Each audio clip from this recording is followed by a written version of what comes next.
फुरफुरी नगर कभी बहुत शांत हुआ करता था, लेकिन अब हर रात अंधेरा ढलते ही वहाँ सन्नाटा छा जाता था। जैसे ही रात के 12 बजते नगर की गलियों में एक नाम गूंजने लगता, ब्लैक बनी। कहा जाता था कि यह एक भटकती आत्मा है जो सिर्फ उन्हीं घरों को चुनती है जिनके दरवाजे खुले रह जाते हैं। सुबह होते ही नगर के बीच कोई न कोई लाश पड़ी मिलती और डर हर दिल में बस चुका था। इसी नगर में दो अनाथ दोस्त रहते थे, राय स्टार और ज्ञान भाई। बचपन ने दोनों से सब कुछ छीन लिया था। राय स्टार को तो उसके पिता ने ही बचपन में एक अनजान गांव में छोड़ दिया था। उसी दिन उसकी मुलाकात ज्ञान भाई से हुई थी। दोनों दर्द ने उन्हें दोस्त बना दिया और वक्त के साथ वे एक दूसरे का सहारा बन गए। एक रात ज्ञान भाई देर से घर लौट रहा था।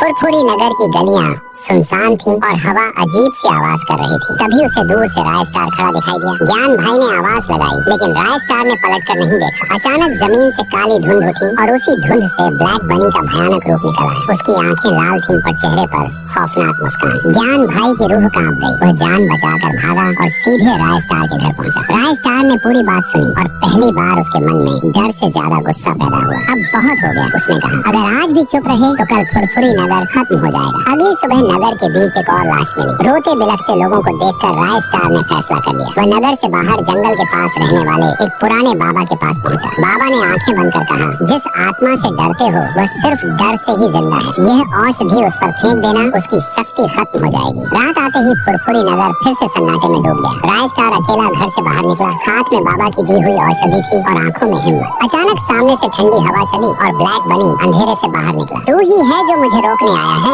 आत्मा गर्जी। राय स्टार ने कांपती आवाज में कहा, आज तेरे डर का अंत होगा। ब्लैक बनी झपटा, लेकिन उसी पल राय स्टार ने औषधि उसकी तरफ फेंक दी। तेज चीख के साथ काली धुंध बिखर गई और आत्मा राख बनकर जमीन में समा गई। सुबह हुई तो फुरफुरी नगर की हवा बदल चुकी थी। दरवाजे खुले थे, चेहरे पर मुस्कान थी। राय स्टार और ज्ञान भाई ने पहली बार चैन की सांस ली। लेकिन नगर के लोग आज भी कहते हैं, अगर कभी रात में काली धुंध दिखे तो समझ लेना ब्लैक बनी की परछाई अभी भी कहीं न कहीं मौजूद है।